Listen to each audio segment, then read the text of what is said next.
recomendar um segundo micro-organismo que tinha sido lançado lá em 2009 para gramíneas, que é o azospirilla.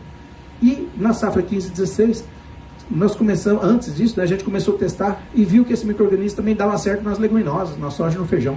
E a gente passou a recomendar então a co-inoculação, ou seja, a inoculação conjunta do azospirillum junto com o bradyrhizobio. Olha, sempre lembrando que o bradyrhizobio é o piloto e o azospirillum é o copiloto, né?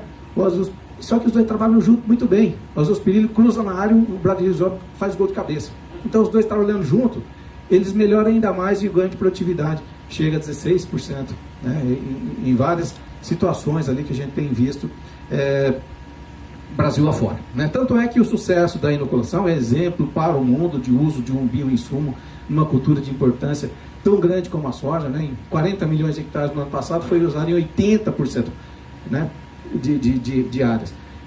Por que 20% não inoculou? São aquelas áreas lá que o pessoal já inocula há muito tempo tal, e eles ainda às vezes não acreditam que fazer a inoculação reverte em ganho de produtividade. Então isso aqui precisa melhorar ainda um pouquinho para chegar no 100%. Mas em algum momento, em algum ano, ele já inoculou, porque seria impossível ele produzir soja sem ter feito inoculação em algum momento, né? Mas o azospirillum, uma tecnologia mais recente, né, a co-inoculação, ela já ocupa 1/4 da área de produção de soja no Brasil. Então o produtor tem adotado cada vez mais o azospirillum também, expandindo cada vez mais o uso desse micro-organismo no nosso sistema de produção, né? Mas não estamos aqui para falar de soja, estamos aqui para falar do sistema de produção e outras culturas que vêm aí no sistema de produção, integrados e várias possibilidades de uso e principalmente de gramíneas, né, que compõem esses sistemas, como o milho, como o trigo, como as braquiárias, como os pânicos, né? Então hoje o produtor brasileiro, né, até 2009 ele só tinha à sua disposição inoculante para leguminosa.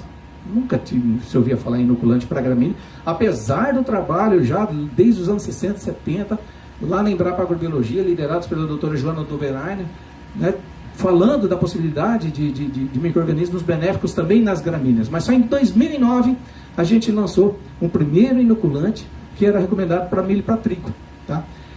A partir de um programa de seleção das várias estirpes, dos vários isolados de azospirillum que já tinham sido descobertos antes, e foram identificados os melhores em condições de campo. E hoje, né, os inoculantes produzidos à base de azospirillum, mais de 90% são produzidos com essas duas estirpes, a BV5 e a BV6, que foram identificadas lá no nosso centro e colocados à disposição das indústrias para a produção dos inoculantes. Na época, lá em 2009, a gente focou sistemas de produção de baixo nível tecnológico, pensando lá naquelas áreas marginais, riscos climáticos e tudo mais, que o cara não vai investir mesmo em tecnologia, ou ele vai investir pouco, quanto que o azospirillum poderia colaborar. Naquelas condições, baixo nível de produtividade de milho, 4 mil quilos por hectare, 3 mil quilos por hectare, aumentando 24% de produtividade.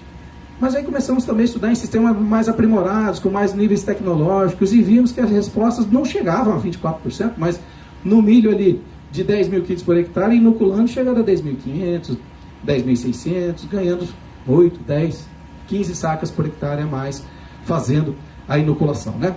Bom, o tempo passou, né? 10 anos depois, já existem mais de 100 trabalhos científicos publicados no Brasil, nas mais diferentes regiões. E um trabalho e uma análise conjunta desses mais de 100 experimentos realizados por várias instituições, não só em Embrapa, né, mostra que fazendo a inoculação com azospirillum no milho, ganho de produtividade de 5,4%, teor foliar de nitrogênio aumentando em 4%, teor nos grãos aumentando em 3%, e um aspecto que a gente não costumava dar muito valor e analisar, e até porque é difícil, mas nós vamos ter que olhar cada vez mais daqui para frente, é produção de raízes. Isso aqui é carbono no solo, 12% a mais.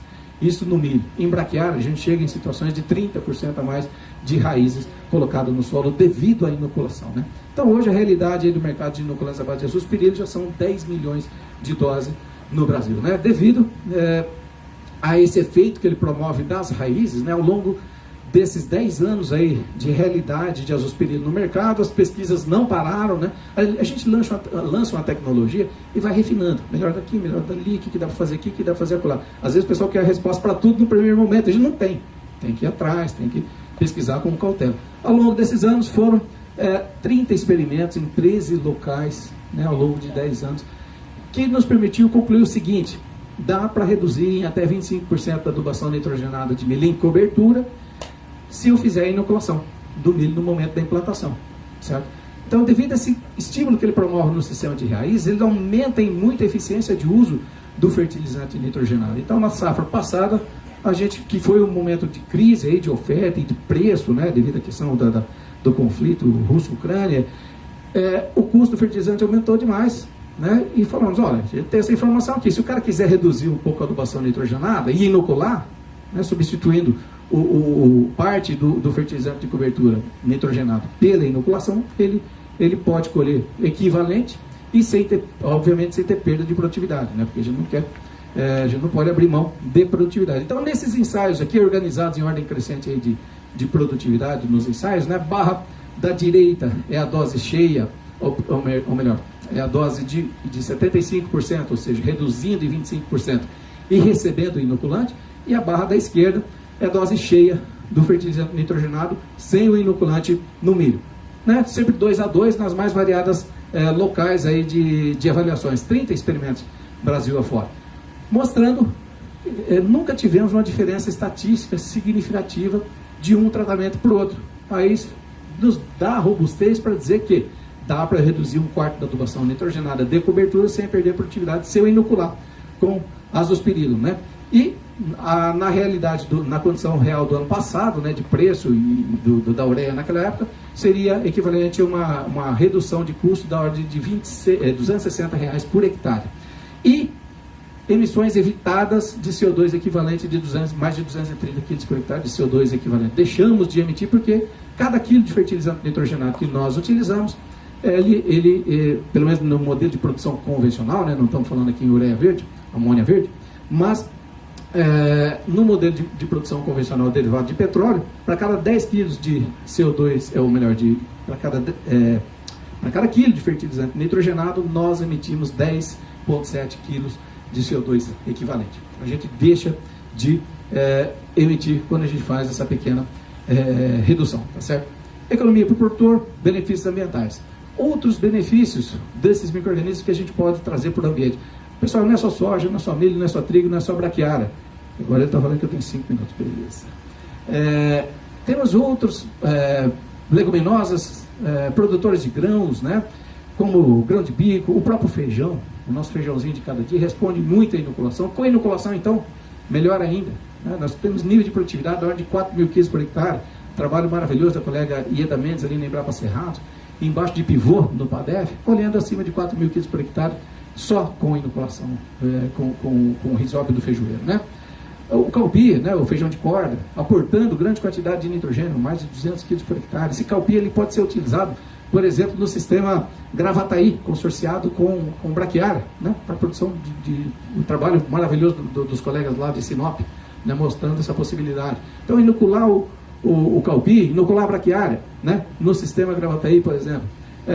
Forrageiras tropicais de estilosantes, produzindo aí mais de 250 kg por hectare de nitrogênio, consorciar com gramíneas também, né? Temos aí o estilosante da Embrapa para fazer consórcio, Desmodium, várias outras plantas aí para ambiente temperado, alfafa, que chega a entregar até quase 500 kg por hectare ano, tremoço, mais de 500 kg por hectare ano, que pode entregar onde tem condições de cultivo dessas plantas, né? As arbóreas, né, como glicídia, acácia, os adubos verdes como o guandu, ervilhaca, são plantas fantásticas, fábricas de nitrogênio para colocar à sua disposição.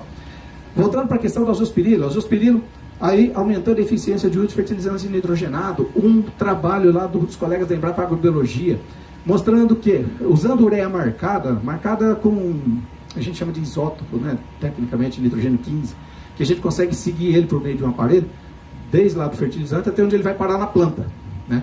A gente faz essa discriminação que a gente chama isotópica. E as plantas não inoculadas de milho, né, sem inoculante, sem inoculação, elas aproveitaram só 34% do nitrogênio vindo da ureia nesse ensaio aqui. Quando essas plantas foram inoculadas com azospirilo, as tipos ABV5 e ABV6, esse aumento foi para 58%, certo? quase que dobrou a eficiência de aproveitamento do nitrogênio nessa condição devido à presença da azospirina. E não é só a azospirina, hoje a gente tem outros micro-organismos aí também para o sistema de produção, né, de gramíneas. Ele já está registrado para milho, para soja, está indo para cana, para pastagens ainda não sei, mas temos outras soluções para pastagens, que são os bacilos, né, o bacilo subtilis, bacilos megatherium, tá? Aumentando aí a produtividade em quase 12 sacas por hectare de milho quando inoculados com essas plantas, né? O trabalho da colega Cristiane Paiva lá na Embrapa Milho e Sorgo. Braquiária inoculada com azospirina, trabalho nosso aqui lá da Embrapa Soja, né? 13 cortes, 13 ciclos de avaliação, aplicação de ureia aos 30 dias após a emergência em cobertura, sem azospirina, né? Produzindo ali menos de 150, tanto a brisanta quanto a rosiziense, produzindo aí em torno de 150 gramas de matéria seca por metro quadrado, por corte, aplicando os 40 kg de nitrogênio em cobertura, praticamente sem resposta do ponto de vista estatístico, tudo igual, só respondeu quando colocou a azospirina. Aí foi lá para mais de 180 gramas por metro quadrado de forragem seca. 15% de aumento na produção de biomassa, com 10% a mais de proteína. Isso acaba, quando a gente contabiliza aumento de biomassa e aumento do teor de proteína, nós temos uma oferta de proteína fantástica a mais. 25% altamente significativo numa condição de pastagem, né? E com aumento da eficiência de uso do fertilizante nitrogenado. Então está aí, né, o sistema integração que entra milho braquiária, o sistema Gravataí, para se beneficiar desses micro-organismos, que acabam beneficiando também o solo, não só do ponto de vista físico, né? Está aqui bandejas com fotografias do DRESS, que chama Diagnóstico Rápido da Estrutura do Solo, dos colegas lá da Embrapa Soja. Ismael está aí, participa dessa equipe, mostrando as feições dos torrões daquela dobradinha milho, soja, soja, milho, safrinha. Torrões grandes, com ângulos agudos, mostrando sinal de compactação. As raízes passam entre os torrões, ela não consegue atravessar o torrão. E aqui quando entram as leguminosas tropicais do sistema de integração lavoura-pecuária, 30% a mais de aporte de raiz devido à inoculação, com grânulos arredondados, muito semelhante ao que a gente encontra debaixo de uma área de mata, né? E raiz passando por dentro dos torrões, e não entre os torrões, que estão mostrando aí a permeabilidade do solo, melhorando biologicamente esse solo também, né? Tecnologia fantástica aí lançada pela colega Ieda Bentes, lá aqui da Embrapa Cerrado, mostrando a tecnologia da bioanálise, analisando essas áreas com a integração, aumentando significativamente também a qualidade biológica do solo por meio da bioanálise. E além disso, o benefício aí da inoculação, reduzindo emissões de gases, sequestrando carbono, que pode até vir a integrar futuramente iniciativas e certificações de sistemas de produção com menos emissões, como a soja baixo carbono, que a gente lançou aí, está desenvolvendo a metodologia, a carne baixo carbono, a carne carbono neutro e outras iniciativas de certificação, tá? Só para fechar, né? Para a gente colher todos esses benefícios que eu estou falando para vocês, eu tenho que lembrar que a gente está lidando com um organismo vivo. E para ele funcionar, ele tem que continuar vivo. Então, cuidado com mistura com químico, cuidado com exposição a alta temperatura, cuidado com tratamento de semente muito antecipado, mesmo com protetor celular, dependendo do ambiente e das misturas, essa sobrevivência vai diminuindo. Então, fique atento. Às vezes é possível fazer uma separação espacial do inoculante dos químicos. Concentre os químicos no tratamento de semente e faça a inoculação via suco de semeadura para as culturas onde é possível, como milho, soja. Braquiária já é mais complicado, mas a braquiária tem uma vantagem. Eu posso fazer foliar, que ela vai persistir mais tempo ali. Então eu posso fazer essa aplicação. No milho e na soja, dá para fazer aplicação de azospirilo foliar. O bradirizol na soja é só suco, né? Mas azospirilo, só suco ou semente. Mas azospirilo eu posso fazer foliar. Mas nessas culturas de ciclo curto, né? Soja, milho, que fecha o ciclo aí em menos de 150 dias, quanto antes esses micro-organismos beneficiarem a planta, melhor é. Então, concentre lá na semente ou no suco de semeadura, né? Braquiária, se não der para fazer a semente, dá para fazer foliar depois. Então, dá para estimular esse crescimento aí. E, aliás, a cada 3, 4 ciclos de cultivo, a gente faz a reinoculação via foliar. Precisamos fazer um ajuste de dose, mas dá para fazer. Cuidado com a qualidade dos produtos, tá bom, pessoal? Muitas iniciativas aí de produções caseiras de inoculante, que se chama aí de on-farm também. A gente tem analisado ali amostras que chegam para a gente de inoculantes produzidos na fazenda e 100% de contaminação, concentração do micro-organismo de interesse ausente e, quando presente, em concentrações muito baixas, que não chega nem ao pé do que precisa para promover o efeito que a gente espera dele, né? E algo mais agravante que ninguém fala, ou fala pouco, que os contaminantes têm potencial patogênico, metade deles tem potencial patogênico, né? São bactérias que podem causar doenças em animais, tá?